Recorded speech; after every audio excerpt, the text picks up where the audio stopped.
The message that would upend my family's summer plans arrived at 7:30 a.m. on a Tuesday. My cousin Peter's name popped up in the family group chat. Amazing news. Since Nathan's mountain cabin is just sitting empty, we're turning it into the family summer home. Already planned everything. Moving up there next week. I sat in my downtown Seattle office, watching the cascade of messages that followed. The early morning sun hadn't yet hit the top floors of my tech company's building, but my family's entitlement was already in full shine. Perfect timing. My sister Amanda chimed in. The kids need a summer adventure. Nathan never uses that place anyway. My Aunt Susan added, it's about time someone put that property to good use. Nathan's always been too busy with his startup to appreciate what he has. I sipped my coffee, watching their messages flood the screen. They had no idea what my startup actually was or what that cabin represented. To them, I was still the family underachiever. The guy who'd walked away from Dad's real estate business to play with computers. It was the headquarters of Mountain Peak Security Systems, my company's most advanced testing facility. The empty cabin housed millions in prototype security technology and served as our primary development site for government contracts. But they didn't know that. They'd never bothered to ask what I actually did for a living. My phone buzzed again as Peter created a new group chat, Mountain Home Renovation Plans. He'd already added an interior designer and a contractor. Nathan never had good taste anyway. He wrote, "Wait till you see what we're planning." I pulled up the cabin's security feeds on my laptop. The exterior looked deliberately rustic, weathered wood, and simple lines blending into the mountainside. Inside was a different story. State-of-the-art testing labs, advanced surveillance systems, and prototype security measures that would make most military bases look primitive. "Sir," my assistant Thomas knocked on my office door. "The Defense Department representatives are here for the demonstration." I nodded, still watching my family chat. "Tell them we'll do it at the cabin. Next week, I think it's time for an unscheduled security test." Thomas glanced at my phone. "Your family's still planning to move in?" "They are." I smiled slightly. "Should be interesting." The next week passed in a blur of messages. My family had gone Allen on their plan. Peter had rented a moving truck. Amanda had withdrawn her kids from summer camp. Aunt Susan had already ordered new furniture. Not once did anyone actually ask my permission. They simply assumed that because I lived in Seattle, the cabin must be unused. Their messages were filled with plans to modernize the outdated security system and replace the ancient electrical setup. If they only knew that the outdated security system was worth more than their houses combined. I maintained my silence in the chat, watching as they planned their takeover in detail. The moving truck was scheduled for Tuesday. They'd hired local contractors to begin renovations on Wednesday. My aunt had even started a blog. Our mountain summer renovating a rustic cabin. On Monday night, I flew up to the cabin with Thomas. We spent the evening running final checks on the security systems and preparing for the next day's demonstration. "Everything's ready," Thomas reported. "The Defense Department team will arrive at 2:00 p.m. Your family should be here around noon based on their timeline." I nodded, checking the perimeter sensors. "Perfect. Let's give them a proper welcome." Tuesday morning dawned clear and bright. I watched through the security cameras as a moving truck followed by 3 SUVs wound their way up the mountain road. Peter was leading the convoy with Amanda and Aunt Susan following behind. They pulled up to the cabin's gate at 11:47 a.m. The excitement on their faces was visible through the high-resolution cameras. "It's even better than the photos of their vehicles." Her kids immediately ran toward the front gate. Peter was already examining the exterior with a critical eye. "That security system looks ancient. We'll replace it first thing." I watched on the monitors as they approached the gate. Peter pulled out his phone, presumably to call me for the entry code. I waited. Nathan Peter's voice came through my phone. "We're here. What's the gate code?" "Hello, Peter." I replied calmly. "Why would I give you the gate code?" "What do you mean?" "We're moving in. Everyone's here with the moving truck." "I never said you could move in." I pointed out, "In fact, you never asked, but the cabin's just sitting empty." Aunt Susan chimed in, having joined the call. "Is it?" I pressed a button and the cabin's exterior transformed. Hidden panels slid away, revealing sleek security features. Advanced cameras emerged from concealed housings. The rustic facade rippled as military-grade defensive systems activated. Through the security feeds, I watched their jaws drop. What is this?" Amanda stammered. "This," I replied, "is the headquarters of Mountain Peak Security Systems. That startup you've been mocking. We develop advanced security technology for government and private sector clients. The cabin is our primary testing facility. But we hired contractors." Peter sputtered. "We bought furniture." "Yes, you did. Without asking me, tell me, did you mention to those contractors that you were planning to renovate a classified security facility? The color drained from their faces. Those renovation plans you've been sharing in the group chat. I continued. They've been flagged by multiple security agencies attempting to modify a restricted facility without authorization. It's problematic. As if on cue, 2 black SUVs appeared on the road behind them. The Defense Department team was arriving early. Mr. Davidson. A voice crackled through my security system. This is Colonel Matthews. We're here for the demonstration. Should we be concerned about the civilians at the gate? I pressed the intercom. No concern, Colonel. Just a family misunderstanding. They were just leaving. My relatives stood frozen as the military vehicles pulled up behind them. Ethan Peters' voice was small now. A what? What exactly do you do? I run a multi-billion-dollar security technology company, I replied. But you never asked. You just assumed I was failing because I didn't follow Dad into real estate. Those contractors, Amanda began, have been contacted and informed that they were hired under false pretenses to modify a restricted facility. They were quite understanding once the FBI explained the situation. The FBI, Aunt Susan whispered, standard procedure for attempted unauthorized access to secure facilities. I explained, don't worry. I've assured them this was just a misunderstanding. No charges will be filed. Through the cameras, I watched them process the magnitude of what they'd almost done. Their faces cycled through shock, embarrassment, and dawning horror.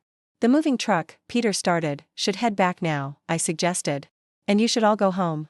We have a classified demonstration in 20 minutes, and this road will be closed to civilian traffic. But we sold our summer house. Amanda protested. We took the kids out of camp. Yes, I agreed. You did all that without asking me if you could have my property. Perhaps this is a good lesson in not making assumptions. The military vehicles were parking now. Uniformed personnel emerging to secure the area. Go home, I said firmly. We can discuss this later. After the demonstration, after you've had time to think about what you almost did. I watched them pile back into their vehicles, the moving truck turning awkwardly on the narrow mountain road. As they drove away, Colonel Matthews approached the gate. Interesting security test, he commented as I let him in, using civilian relatives to probe for weaknesses. I smiled. Something like that. Shall we begin the demonstration? The fallout for my family's failed cabin takeover was immediate and dramatic. While I conducted the Defense Department demonstration, showing off our latest breakthrough in perimeter security systems, my phone buzzed constantly with messages from various family members. I ignored them all until that evening after Colonel Matthews and his team had left with signed contracts worth more than my relatives' combined net worth. Finally, I opened the family group chat. Nathan, we need to talk. Peter had written, followed by 24 increasingly desperate messages. I set up a video conference call. Within minutes, their faces populated my screen. Peter looking shell-shocked. Amanda near tears and Aunt Susan trying to maintain her usual commanding presence despite her obvious discomfort. Let's address what happened today. I began calmly, sitting in my cabin's true form, a state-of-the-art command center. With multiple screens showing security feeds and system diagnostics. Why didn't you tell us? Amanda burst out. All these years we thought. You thought what? I interrupted. That I was failing. That I needed your help. That my property was just sitting around waiting for you to claim it. We were trying to help. Aunt Susan insisted, though her voice lacked its usual certainty. No, I corrected her. You were trying to take something that wasn't yours without asking, without even bothering to find out what I actually do for a living. Peter cleared his throat about those contractors already handled. I cut in. My legal team contacted them. They've signed non-disclosure agreements and been compensated for their time. Consider yourselves lucky they didn't start work. Unauthorized modifications to a secure facility would have triggered automatic federal notifications. Federal. Amanda's voice trembled. Nathan, just how serious is your work? I pressed a button, bringing up a holographic display of Mountain Peak's latest security system. What you see behind me is worth about $400 million in development costs. We have contracts with 12 governments and most of the Fortune 500 companies. That empty cabin you tried to renovate, it's the testing ground for technology that protects presidents and prime ministers. Their faces showed the slow realization of what they'd almost done. The furniture we ordered, Aunt Susan began, is being returned. I finished. I've arranged it. Along with canceling all the contractors and service providers you hired without authorization, the costs will be deducted from your refunds. But where are we supposed to go for the summer? Amanda asked. We sold our vacation house. You sold your house before confirming you had somewhere else to go. I asked, letting my disappointment show. That seems unwise. Peter leaned forward. Look, Nathan, we clearly made some mistakes. Mistakes? I pulled up their renovation plans on another screen. You were planning to tear out military-grade security systems because they looked outdated. You were going to convert a classified testing lab into a game room. Do you understand what could have happened if you'd actually started those renovations? The silence was heavy with realization. But since you asked about summer plans, I continued, softening my tone slightly, I might have a solution, one that could help you understand what real property development looks like. Their expressions shifted from shame to cautious interest. Mountain Peak owns a resort development down in the valley, I explained. We use it to house our employees and visiting clients. There are some units available at market rate, of course, but more importantly, there might be opportunities there. Opportunities? Peter asked. The resort needs a new property manager. Someone who understands real estate but is willing to learn about security. Someone who can handle both civilian guests and classified client meetings. Interested, Peter? My cousin sat up straighter. You trust me with that? After today, trust is earned, I replied. You'd start at entry level, learning our systems, our protocols, no special treatment. But if you're serious about property management, this would be real experience with modern security integration. What about us? Amanda asked quietly. The resort runs educational programs for employees' families. Your kids could attend those instead of camp, and we need someone to coordinate resident services. If you're willing to learn, actually learn about what we do, Aunt Susan spoke up. I sense a pattern here.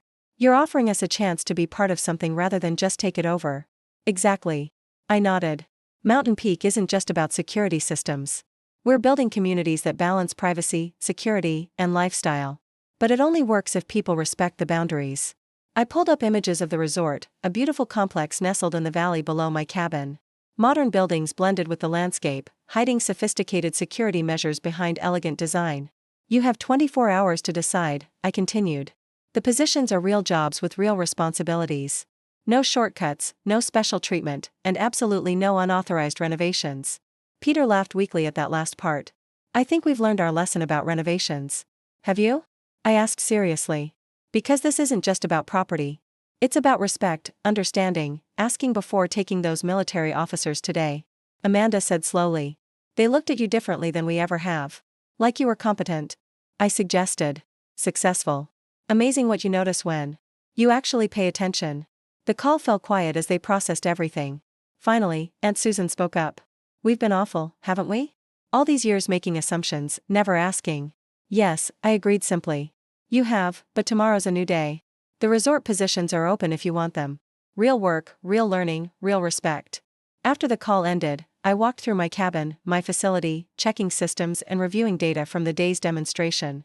The perimeter sensors tracked local wildlife. The advanced cameras monitored every approach. And somewhere in the valley below, my family was finally beginning to understand what I'd built. While they weren't paying attention, my phone buzzed with a message from Peter about those security systems I called outdated. Any chance I could learn how they actually work? Perhaps there was hope for them after all.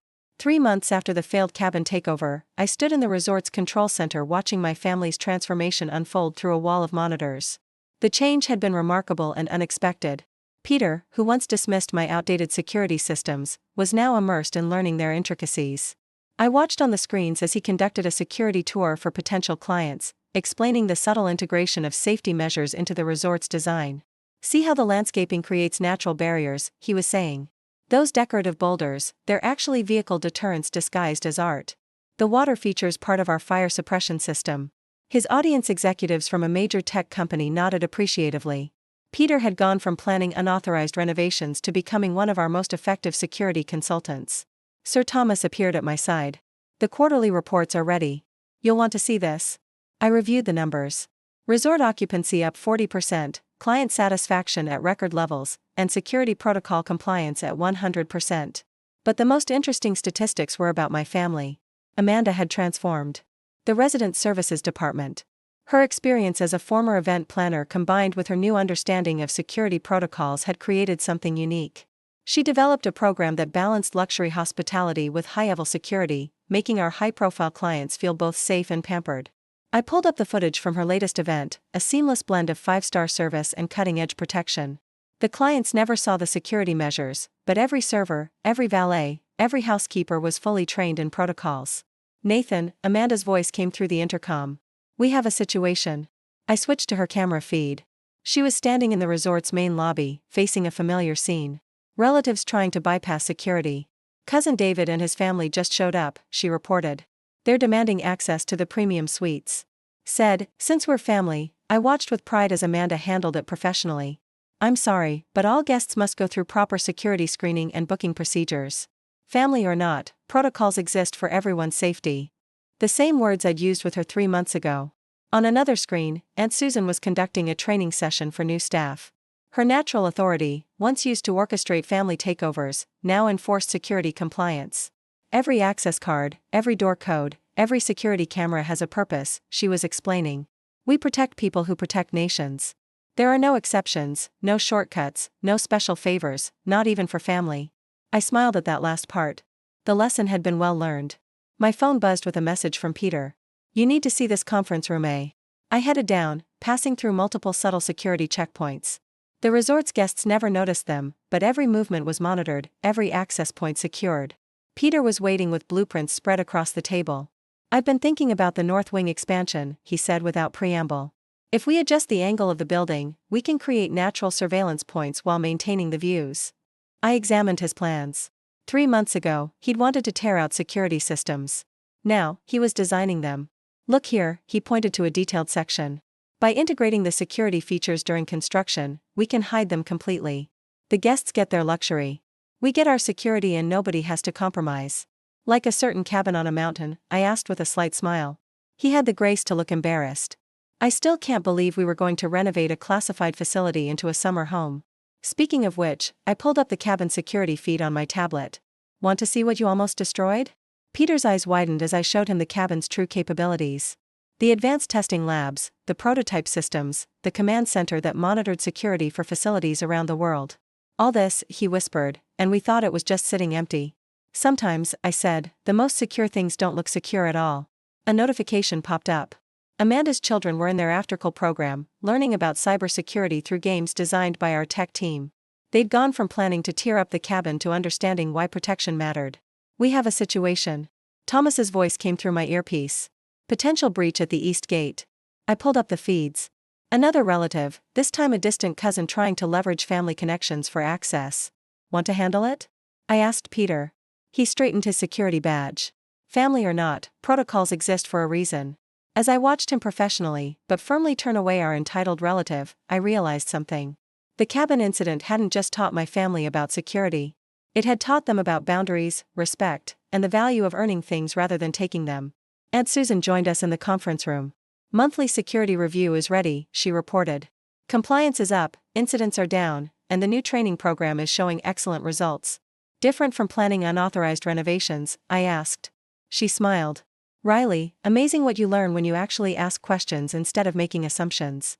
The resort's success had exceeded all expectations.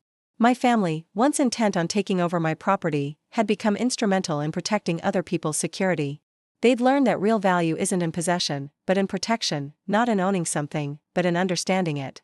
As night fell over the valley, I stood at the resort's observation point, looking up at my cabin on the mountain. Its lights blinked secretly, monitoring, protecting, securing, just as it had when my family thought it was empty. Peter joined me, his security tablet showing green across all sectors. You know, he said thoughtfully. We never thanked you for what? For stopping us from destroying something important. For showing us there's more to security than locks and cameras, for giving us a chance to learn instead of just taking. I nodded toward the cabin.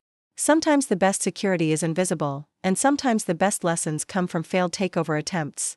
1 year after the failed cabin takeover, I stood in the resort's grand ballroom watching my family conduct our biggest event yet, the International Security Technology Summit. The irony wasn't lost on anyone. Peter, now our head of integrated security design, was presenting our latest innovations to a room full of global security experts. His presentation wasn't about taking over. People who could spot a threat as easily as they could recommend a wine pairing. 6 months of specialized training for every staff member, she told an impressed client. Because true security isn't just about systems. It's about people. Aunt Susan supervised from her command center, monitoring every aspect of the event through advanced security feeds. The woman who once planned to redecorate my classified facility now ran one of the most sophisticated security operations in the private sector. All sectors secure, she reported through our encrypted channel. And David's family just tried the East Gate again. They've been redirected firmly. I checked my watch. Almost time for the main announcement. The cabin's security feeds showed multiple military vehicles approaching. Right on schedule. Ladies and gentlemen, I addressed the crowd. A year ago, my family thought they were going to turn a classified facility into a summer home. Today, they're helping us unveil the next generation of integrated security technology. The screens lit up, with live feeds from the cabin showing the military convoy arriving for the first demonstration of our new system. Peter had helped design it. Amanda had coordinated the logistics. Aunt Susan had overseen the protocols. Mountain Peak security isn't just about technology, I continued. It's about understanding that true security comes from respect, boundaries, and proper protocols. Sometimes the best teachers are those who once tried to break in. My family members exchanged knowing looks. They'd come so far from that day they'd driven up the mountain with a moving truck and renovation plans. The demonstration was a success. The contract signed that day would fund our operations for years. But the real achievement was watching my family work the room afterward, speaking knowledgeably about security protocols they'd once planned to tear out. Later that night, we gathered in my cabin's command center, the same room they'd planned to turn into a game room. Peter was reviewing design specs for our next facility. Amanda was finalizing protocols for an upcoming diplomatic event. Aunt Susan was updating our training programs. Remember when we thought this place was just sitting empty? Amanda mused, looking around at the advanced technology surrounding us. Remember when we hired contractors to modernize it? Peter added, shaking his head at their past presumption. Aunt Susan looked up from her security feeds. Remember when we thought Nathan was failing because he left real estate for computers? I smiled, watching the perimeter sensors track another mountain lion passing safely through our grounds. Sometimes the best success stories start with failure. Speaking of stories, Peter said, pulling up a familiar image on his tablet. Remember this? It was their old renovation plans for the cabin, the game room, the modern kitchen, the home theater where a classified lab should have been. Hard to believe we ever thought we could just take over someone's property, Amanda remarked. Harder to believe we thought those security systems were outdated, Peter added. Hardest to believe we never just asked what Nathan actually did. Aunt Susan finished. The cabin's lights blinked steadily, monitoring the mountain as they had for years. But now my family understood what those lights meant. They'd learned that true value isn't in what you can take, but in what you can protect. Next week's training session is fully booked. Aunt Susan reported, turns out our family takeover turned security expertise's story is quite popular in the industry. Who would have thought, I amused, that your greatest qualification would be failing to take over my cabin? They laughed, the comfortable laughter of people who had learned their lesson well and found their true calling in the process. As the night deepened and the security systems hummed around us, I watched my family work. They'd come to the mountain looking to take something. Instead, they'd found something far more valuable. Purpose, understanding, and the satisfaction of protecting rather than possessing. The cabin stood secure, as it always had. But now, it wasn't just my secret. It was our legacy. A legacy built not on taking, but on protecting, not on possession, but on respect. And somewhere in the valley below, a moving truck that once carried renovation supplies now transported security equipment. It's fully vetted and its protocols strictly followed. Sometimes the best endings come from the worst beginnings, and sometimes an empty cabin isn't empty at all. End of story.